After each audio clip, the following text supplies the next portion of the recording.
que decir eso de hola, me llamo Julio y no estoy en Twitter. Bueno, como comentaba Rubén, desde hace 4 años pusimos en marcha una revista cultural que es digital, que se llama La República Cultural, y que tiene un perfil y una serie de objetivos muy específicos en los cuales voy a entrar un poco a comentaros a continuación. Os hablaré de una serie de cuestiones. Bueno, pues nacimos hace alrededor de 4 años. Fue una idea que surge a partir de personas que colaborábamos dentro del área de cultura del diario La República, que también es electrónico, y que se nos quedó un poco pequeño el espacio como para desarrollar todo aquello que queríamos hacer. Todas y todos los que trabajamos o los que colaboramos dentro de la revista lo hacemos de manera voluntaria, no tenemos ningún tipo de ayuda ni de subvención, nos cubrimos nuestros gastos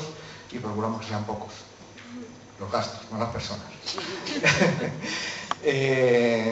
Estamos abiertos a prácticamente cualquier tipo de colaboración, siempre y cuando sea dentro de unos parámetros, de los cuales pues un poco os voy a comentar ahora.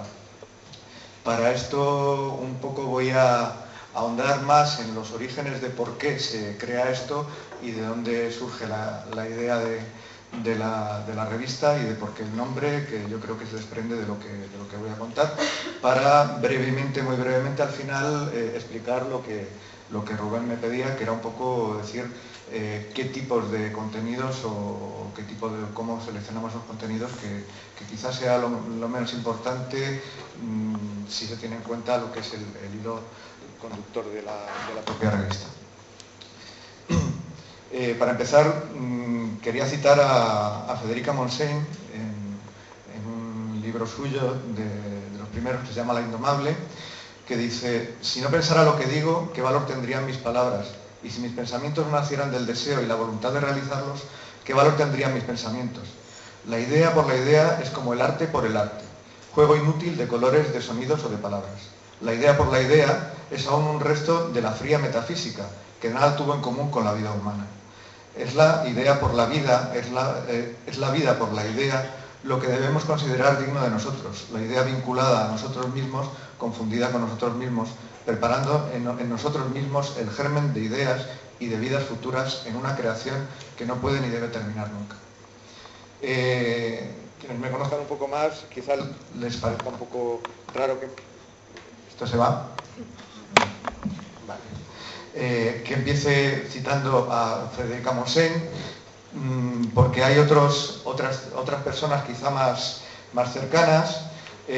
pero es de las pioneras en abordar la cuestión del arte y la cultura desde ese punto de vista. Me parece una cita muy acertada que explica mucho el motivo por el que se hace nuestra revista. Esto estamos pensando que lo escribe en los años 20. Posteriormente, el mismo Josep Renau, pintor, dibujante, ilustrador y revolucionador de las artes, además de comunista, director general de Bellas Artes en la Segunda República y último responsable del salvamento de numerosas obras de arte en el Museo del Prado, exige públicamente mucho más al escultor Alberto Sánchez, coetáneo suyo, al que, pese a compartir ideas, acusa de evadir su responsabilidad, y finaliza puntualizándole en un artículo de la revista Nueva Cultura, donde escribía: decir arte humano en estos momentos actuales es decir, pues, arte revolucionario, ligado estrechamente a la causa proletaria, porque la primera condición que debe tener este arte es la de establecer el papel educacional, que esta es una de las partes fundamentales, que éste había perdido a fuerza de abstracciones, a fuerza de crear mundos propios. Y esto yo creo que tiene relación mucho con lo que estábamos hablando sobre Twitter. La cualidad de educar los sentimientos sociales, la segunda condición es que debe dirigirse precisamente al proletario, aclarar sus ideas y organizar sus sentimientos de acuerdo con aquellas. Todas las clases opresoras del poder han tenido su arte, que ha sido en sus manos un instrumento formidable de opresión y de educación a su servicio. La clase obrera, liberadora de la humanidad, reclama el suyo, el que le corresponde y al que tiene derecho. Esperemos, Alberto, que comprendas esto. Esto lo escribe Josep Renau en el año 1935. Por supuesto, Alberto Sánchez le contesta, quizá un poco reticente a las formas que dice él, pero finalmente Alberto Sánchez acaba haciendo un arte muy próximo precisamente a lo que demanda Josep Renau. Viniendo un poco más cerca en el tiempo, no puedo dejar de nombrar a Jaime Brihuega, historiador del arte y que fuera también director general de Bellas Artes en los años 80, a principios, en los años 90 a principios, hasta que lanzó un manifiesto contra la Guerra del Golfo en 1991 y fue despedido de su cargo, dándonos una lección de honestidad e entereza. Y me decía en una entrevista hace 3 o 4 años, Alberto Sánchez, que fue tan revolucionario como Renau, dijo mucho antes que Boix que cualquier hombre puede ser artista, y es cierto. Me acuerdo que mi abuelo era un campesino prácticamente analfabeto, pero me lo recordaba mucho porque era de Toledo, delgaducho y alto, y cuando cogía un trozo de hierba en la casa de campo en aquellos paseos, miraba a derecha e izquierda y me enseñaba un sonido y me demostraba que aquello que cualquier hombre puede ser un artista. No es una frase para forrarse como se le ocurría a Boix, ni tampoco como para recordar la historia como se le ocurrió a Alberto, que era panadero, sino que es una posibilidad. Y es una posibilidad que donde tendría que abrirse es en la última trinchera que nos queda, que es la escuela. Vamos a por la escuela, a echar a los fariseos de la escuela que están allí y están corrompiendo la escuela con sus crucifijos, sus velos y sus atributos de clase. Esto me decía Jaime Brihuega. En parte se siente y es un poco heredero de Renau y apuesta por los puntos fuertes a la hora de llevar a cabo una labor que permita generar ciudadanos y ciudadanas en nuestra sociedad. Pero de poco serviría la intervención en la escuela, que hoy es precisamente va en sentido opuesto de esta intención que planteaba Brihuega, si en un entorno social de la misma no hay recursos que apoyen cualquier iniciativa de este tipo. De manera que él,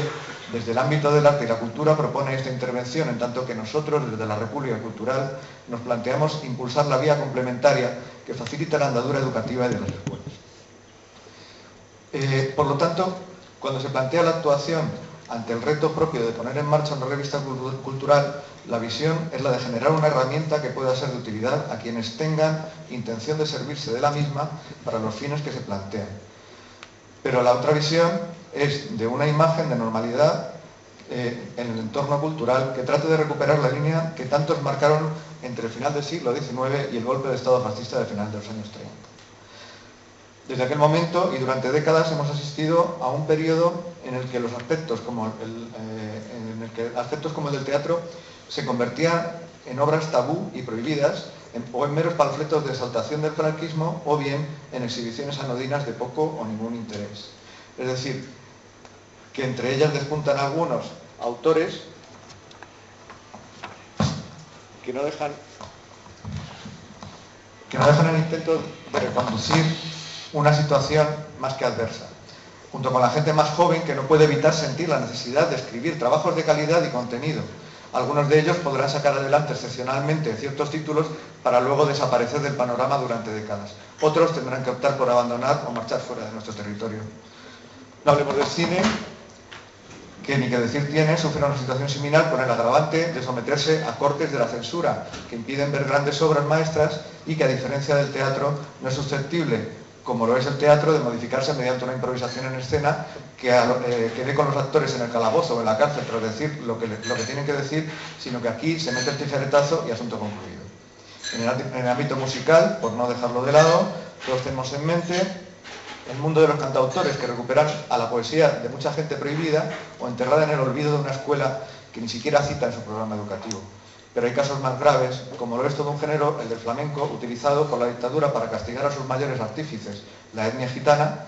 y se toma como símbolo de nacionalismo a partir de ciertos temas y ciertos arrimados al poder, en tanto que se castiga, reprime y esconde a la mayoría de quienes son opuestos. Valga algo similar para el caso de la copla y otros muchos géneros que aún hoy apenas cuentan su historia al respecto. ¿Pero a dónde quiero llegar con esta línea?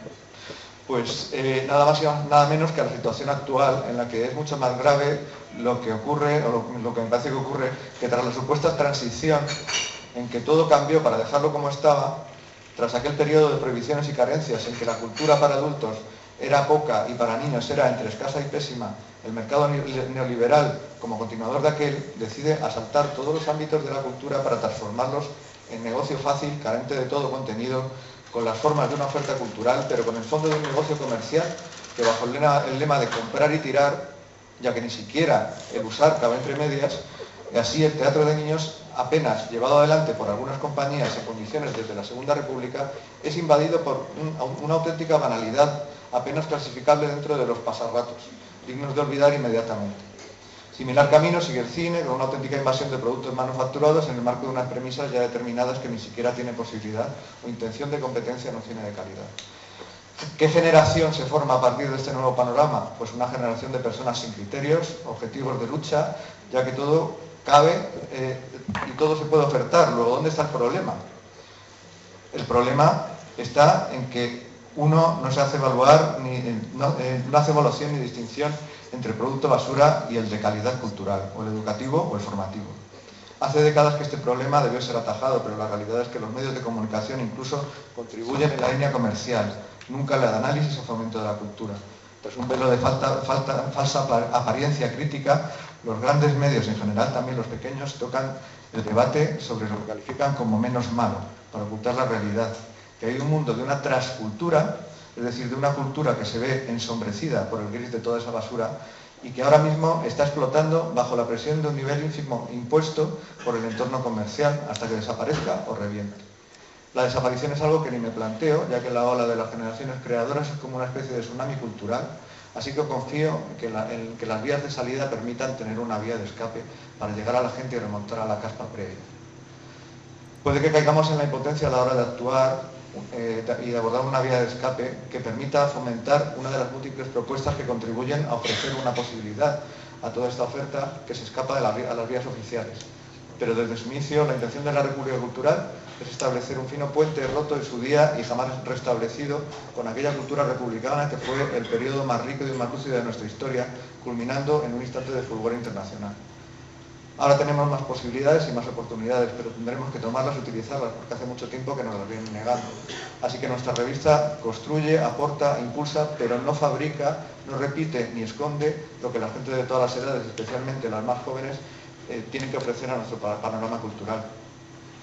Y ahora sí que puedo afirmar que tras las premisas anteriores, y no solo tras esas premisas mínimas, se crea la revista que desde el principio tuvo varios ejes prioritarios que se muestran en sus contenidos. En primer lugar, el de una cultura libre y comprometida.